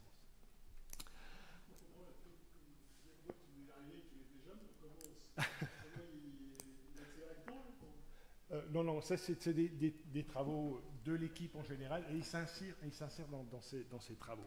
Et précisément, ce qu'il montre, c'est que l'olfaction a une fonction d'étayage du développement des autres sens, des autres capacités sensorielles, et en particulier de la vision. Tant au niveau comportemental qu'au niveau neuronal, le fait de présenter des odeurs en présence d'une cible visuelle modifie la façon dont la cible visuelle est traitée, et en particulier lorsque c'est une cible visuelle sociale, comme le visage de la mère ou un visage humain en général. Et donc, ce à quoi s'intéresse Fabrice Damon maintenant, c'est d'essayer de déchiffrer les mécanismes de cette intégration olfacto-visuelle chez l'enfant et chez l'adulte pour mettre au point des méthodes importables dans l'expérimentation chez l'enfant. Et l'une des... alors, voyons voir. Où est le pointeur? Voilà.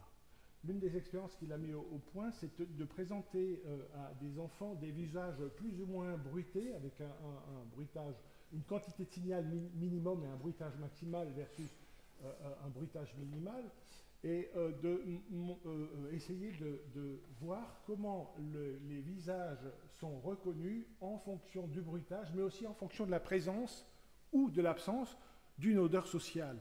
Et l'hypothèse est que eh bien, plus l'image sera ambiguë, plus l'impact de l'odeur sera forte pour optimiser la compétence de reconnaissance du visage. Et en effet, c'est une expérience en cours, et le résultat attendu est une probabilité de détection correcte du visage plus glissée vers la gauche, si vous voulez, plus forte, lorsque la quantité de signal dans l'image est plus faible. Donc ça, c'est un travail en cours qui malheureusement souffre beaucoup du Covid, parce que l'expérimentation est relativement freinée, voire dans certains cas bloquée. Alors Fabrice met à profit le temps de blocage lié au Covid pour préparer un projet ERC. Et ce projet ERC concerne l'étude des capacités olfactives d'un nouveau-né atypique, des nouveau-nés prématurés, de façon à essayer d'augmenter les réponses adaptatives de ces nouveau-nés prématurés. Alors, le contexte est une augmentation, dans nos sociétés occidentales, une augmentation générale du taux d'enfants qui naissent prématurément, avec un risque accru de nombre de pathologies neurologiques ou neurodéveloppementales, et en particulier des pathologies de type autistique. Et l'une des conséquences, c'est un coût sociétal très important, tant du point de vue psychologique que du point de vue monétaire, évidemment. Alors la question que pose Fabrice dans cette étude, c'est est-ce que les modalités sensorielles les plus fonctionnellement abouties chez le fœtus de fin de gestation, c'est-à-dire l'olfaction et le toucher, et qui logiquement vont être les plus abouties aussi chez l'enfant qui est né prématurément, est-ce que ces modalités peuvent être utilisées pour augmenter, pour comprendre l'univers perçu et agi du nouveau-né et améliorer éventuellement ses capacités adaptatives à cet environnement extrêmement atypique et artificiel qu'est la couveuse dans laquelle l'enfant peut se développer plusieurs semaines, voire plusieurs mois. Donc dans ce contexte, il a 3 objectifs pour lesquels il a réussi à réunir d'abord une unité de néonatologie de haute technicité au CHU de Dijon, et ensuite l'Institut Max Planck pour la chimie de Mayence. Et ce consortium souhaite développer 3 objectifs. D'abord, caractériser le volatilome, c'est-à-dire l'ensemble des composés volatiles qui sont émis par le nouveau-né dans ce confinement, on peut le dire, pour identifier les corrélats chimiques des états socio-émotionnels de ces nouveau-nés. Et rechercher l'existence d'une signature chimique d'état émotionnel de détresse maximale, de douleur par exemple, et d'état émotionnel de détresse minimale ou de non-détresse lorsqu'il est en contact normal avec l'organisme maternel. Et l'idée ensuite est de mesurer, de caractériser chimiquement ces signatures et d'en mesurer l'impact communicatif sur la mère et en rétroaction sur l'enfant lui-même dans son environnement. Donc voilà, en conclusion, ça donnerait lieu à un projet ERC en cours avancé de constitution, de construction. En conclusion, ce qu'on peut dire, c'est qu'en quelques mois, Fabrice Damon s'est excellemment connecté aux thématiques de l'équipe d'accueil, qu'il y a apporté des idées nouvelles et des avancées assez décisives pour mieux comprendre le rôle de l'olfaction dans le développement précoce, un sens qui était peu connu, en tout cas mal connu dans l'espèce humaine. Et le projet ERC qu'il élabore est particulièrement prometteur puisqu'il attire l'attention d'éminents chimistes de l'atmosphère de Mayence. Et je pense que l'UBFC a fait un excellent choix de sélectionner ce candidat et de le soutenir dans ce tenure track junior. Merci Benoît. Merci. Nous allons voir une autre approche pluridisciplinaire avec... Ah pardon, excusez-moi, allez-y Monsieur Petit. Pardon? Lui, il vient de France, de Grenoble. Il n'est pas ici? Non, non, non. Vous avez une règle sur le fait que les joueurs doivent pas être locaux ou il n'y a pas de règle? Il n'y a pas de règle en principe, mais il vaut mieux amener du 109. Il y a une règle. Ouais.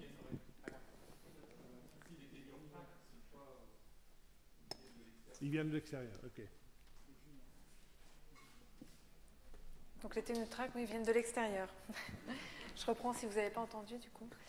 Alors donc nous allons voir une autre approche pluridisciplinaire avec le duo Jean-Christophe Foltet de Théma et Bruno Fèvre de BGS. Donc c'est Jean-Christophe que nous avons avec nous aujourd'hui. Est-ce une valeur ajoutée de travailler sur des actions pluridisciplinaires? Est-ce que cela permet des approches originales? Est-ce que cela peut même renforcer votre discipline? Eh bien oui, je suis géographe et je vais vous présenter ici un aperçu d'une recherche en cours donc sur la biodiversité des espaces verts urbains, même plus globalement des espaces urbains dans leur ensemble. Et alors tout d'abord, cette recherche s'inscrit dans le cadre d'un projet beaucoup plus large qui s'appelle Peuple Riveland, un projet financé par la région et qui concerne la plupart des laboratoires qui sont impliqués dans cet axe 2 de l'ISIT. Donc je ne vais pas le présenter dans son ensemble, simplement cet axe, ce projet, disons, s'intéresse aux relations socio-environnementales et sur l'équilibre, disons, entre les espaces privés et publics dans ces interactions socio-environnementales. Et je vais ici faire un focus plutôt sur un sous-volet, on va dire, de ce projet, sur les aspects de biodiversité. Donc les espaces verts urbains concentrent beaucoup d'enjeux actuellement, pour beaucoup de raisons, mais la pandémie actuelle nous montre à quel point au quotidien nous avons besoin de ce cadre de vie, et de nombreux débats sur la forme des villes sont actuellement en cours. On n'a pas de solution miracle, et il se trouve que la politique actuelle de densification urbaine contient certains paradoxes, notamment celui de éventuellement remettre en question certaines qualités internes des villes quand il y a la présence d'un certain nombre d'espaces verts au sens large. Donc ici, par rapport à la question du travail interdisciplinaire, il existe beaucoup de recherches dans toutes ces dimensions environnementales concernant la ville, et disons que l'originalité de notre travail, elle est plutôt justement de mettre ensemble toutes nos forces thématiques pour travailler conjointement sur de multiples dimensions. Donc ici, cette action de recherche sur les espaces verts se départage en 3 pôles, si on peut dire. Donc déjà, on essaie de caractériser les espaces verts sous l'angle des bénéfices qu'ils peuvent apporter aux habitants, en termes d'amitié, en termes de cadre de vie au quotidien, d'impact sanitaire également, en combinant des données finalement d'enquête sur les usages, les perceptions, les pratiques, les représentations des habitants, et puis des données qui sont des mesures physiques sur des questions de paysage, de bruit, de pollution de l'air, des mesures physiques et des données issues de la modélisation. Et d'un autre côté, on considère aussi ces espaces verts urbains comme potentiellement intéressants pour la biodiversité, et des recherches sont parallèlement menées sur le potentiel de biodiversité de ces espaces, en combinant des données, une fois de plus, qui nécessitent des campagnes de terrain sur les espèces, les populations, différentes échelles biologiques, et puis des données qui décrivent ces paysages urbains sous la forme, on va le voir, de réseaux d'habitat. Donc ici, on va avoir des caractérisations multiples de ces espaces verts qu'on va essayer de considérer conjointement et de réunir dans des questions de prospective urbaine. Donc ça, c'est le paquet qui s'appelle ici planification urbaine, c'est-à-dire qu'on va construire au final des scénarios de prospective urbaine dans lesquels on va comparer les choses, comparer les devenirs urbains sous l'angle des différentes dimensions socio-environnementales dont j'ai parlé au début. Donc ici, je vais me focaliser sur le paquet biodiversité, juste en donnant quelques petits aperçus. Donc évidemment, un géographe, ça montre forcément des cartes. Vous voyez ici une carte d'occupation du sol sur l'agglomération de Dijon, une carte à très haute résolution spatiale. Ça vous illustre la donnée de base que les géographes utilisent pour ces collaborations avec les écologues.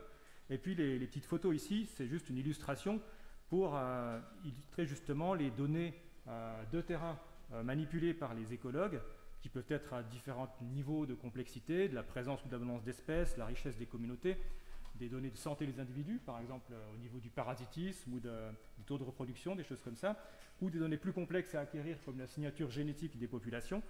Et donc tout l'enjeu ici, ça va être de trouver des méthodes pour, disons, faire interagir ces données de terrain en écologie, en biologie, et des données géographiques qui vont représenter la trame urbaine, et notamment une partie des analyses se base notamment sur des modélisations spatiales par des réseaux d'habitat, qui s'appellent des graphes paysagers ici, où on va considérer que l'habitat d'une espèce ou d'un groupe d'espèces va correspondre au nœud d'un graphe, dans lequel les liens vont correspondre au flux potentiel, et les propriétés de connectivité de ce graphe, on suppose qu'elles vont être en lien avec les réponses biologiques qu'on aura définies à partir de données de terrain.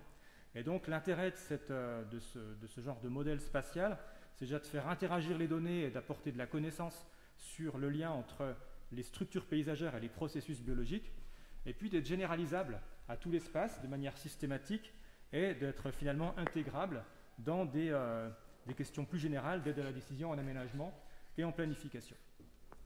Voilà, je vous remercie. Merci Jean-Christophe. Alors la parole est à Benjamin Paul, qui est chargé de recherche au CNRS. Vous avez mené un projet pluridisciplinaire dans le cadre de l'ICIT sur la variabilité multi-échelle du changement climatique, que vous a permis de réaliser en plus le financement de l'ICIT, que vous n'auriez pas pu réaliser si vous n'aviez pas eu ce financement.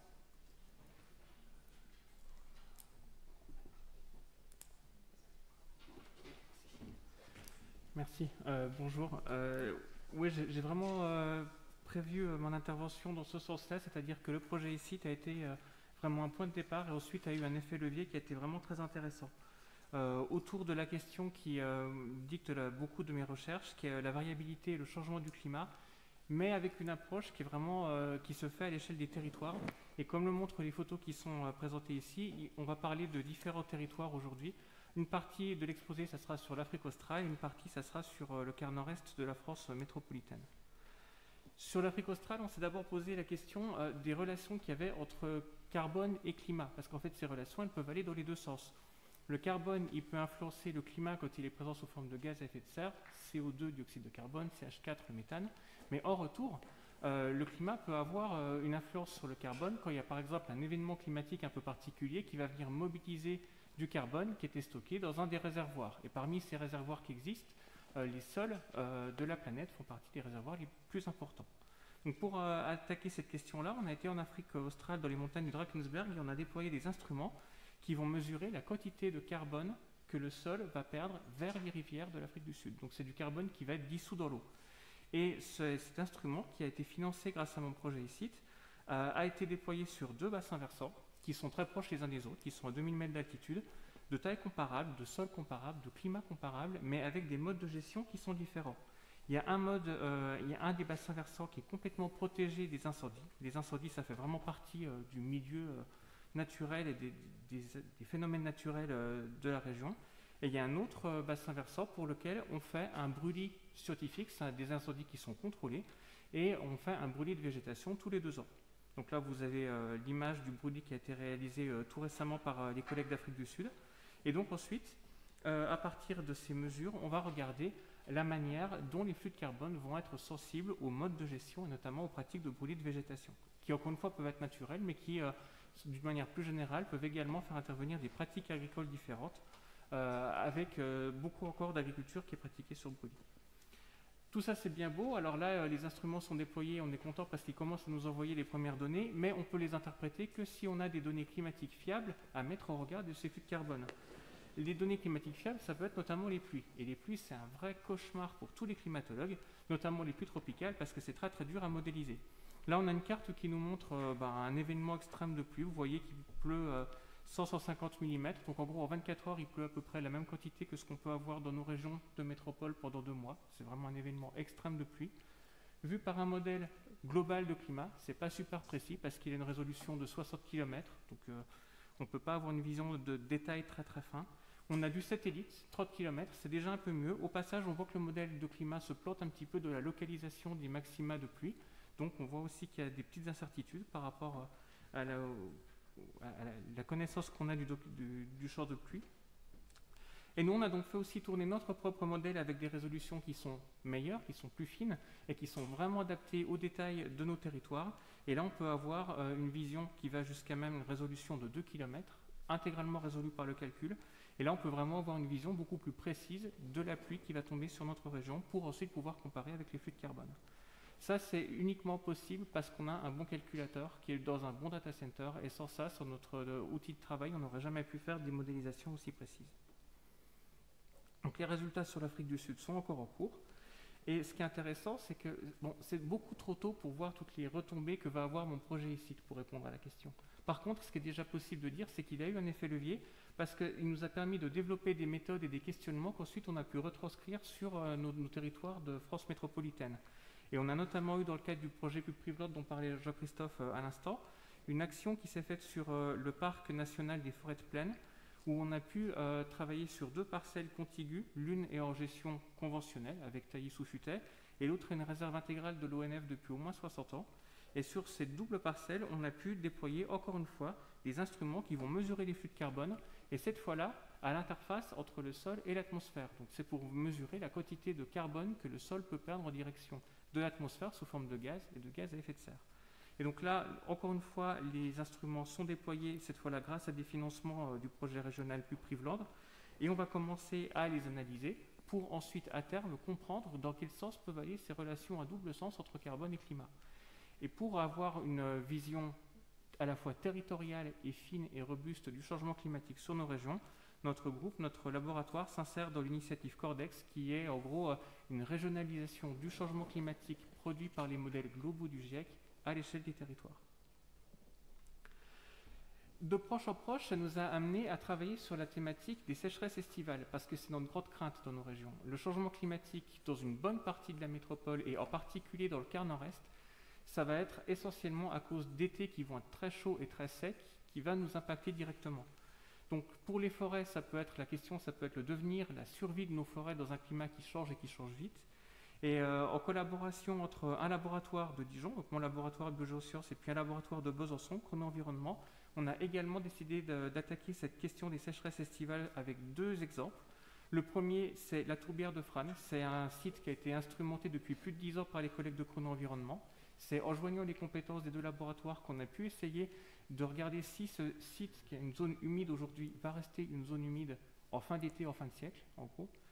Et puis l'autre aspect qui nous intéresse plus récemment sur un projet région, quand on a une sécheresse estivale qui survient en Franche-Comté, sur les plateaux karstiques, donc calcaires du Jura, avec une activité d'élevage qui se fait au-dessus, hein, c'est là qu'on a les vaches qui font du comté, on se demande si en fait la pollution qui est liée aux activités humaines ne va pas venir se stocker un petit peu dans les réservoirs de calcaire, et ensuite quand on va avoir la première crue à l'automne, que toute cette pollution va être mobilisée d'un coup et va impacter la qualité de l'eau.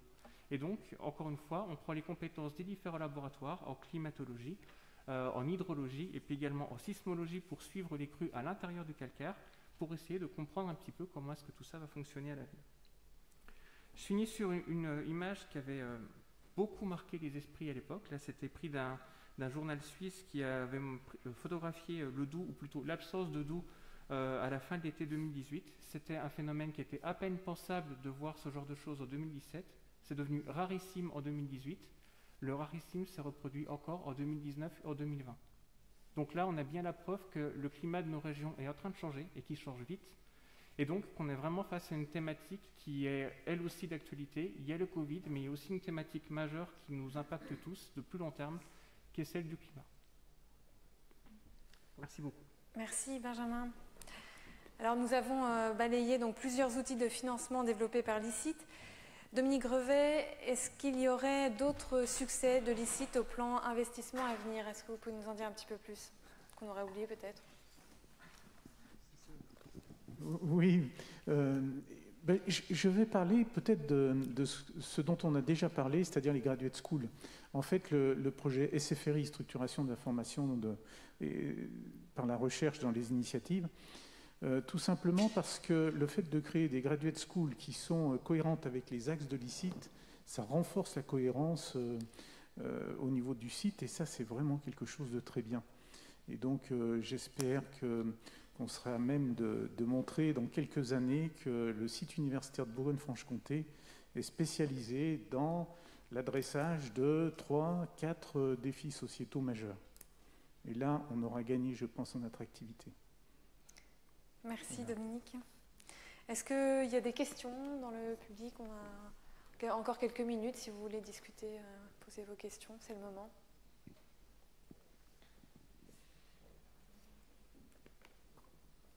Non. Monsieur Petit, une réaction? Le mot de la fin? Non, écoutez, je vais vraiment vous remercier sincèrement de ces présentations. Je trouve que c'était un bon complément, parce que la signature, c'est sympa, mais je trouve que c'était un superbe complément et qui a au fond illustré ce qu'on a raconté. C'est la qualité scientifique qui est clairement sur le site. Je crois que maintenant, comme ça a été dit par plusieurs d'entre vous, vous savez travailler ensemble. Peut-être vous saviez le faire aussi à un moment, et peut-être que les grands chefs ne le savaient pas. Ça, on va pas revenir sur des périodes passées. Je trouve qu'il y a vraiment une dynamique qui est à saluer, et je trouve que je peux que vous encourager à continuer. Et puis ce que je disais comme tout à l'heure, vous allez avoir l'examen ici, là, c'est pas un examen. C'est-à-dire, moi, j'ai participé à plein d'auditions. Il ne faut pas croire que le jury, c'est des gens bornés qui ont une grille de lecture. Ils attendent juste de savoir ce que les gens ont envie de faire. Donc venez avec votre projet, et je suis sûr que la probabilité qu'ils soient convaincus sera importante. Si vous venez en essayant de dire, mais comme ça arrive parfois avec les élèves, en disant, mais qu'est-ce que le prof voudrait? Et je vais lui répondre ça parce que ça va lui faire plaisir, ça ne marche pas. Et donc je trouve que là, il y a une vraie dynamique qui s'est montrée. Il y a des vrais projets scientifiques. C'est ça, il faut mettre ça en avant. Et encore une fois, je l'ai dit tout à l'heure, mais je continuerai. Je pense que le CNRS est prêt à continuer à être un partenaire. Je trouve, moi, très intéressant ce que vous avez fait sur les teigneurs. Et je trouve que ça relativise quand même un certain nombre de propos qu'on a pu entendre à droite à gauche. C'est pas la panacée, les teigneurs, mais personne ne l'a dit. Je pense que c'est un complément par rapport à ce qui existe. Et vous avez, j'imagine, enfin, il me semble que vous avez démontré que c'était possible sans remettre en cause ce à quoi on est tous attachés, c'est le fait de recruter des chercheurs, des enseignants-chercheurs par les concours classiques, mais avoir ça comme outil en plus, je crois que c'est bénéfique. Et puis, enfin, voilà, je pense qu'il y a vraiment une dynamique qui est intéressante. Et encore une fois, bravo, merci. Et puis, comme il est déjà un peu tard, je vais vous laisser rentrer chez vous. Il n'y a pas de train tout de suite. Eh ben, merci à tous pour votre participation. Merci beaucoup. Très bonne soirée.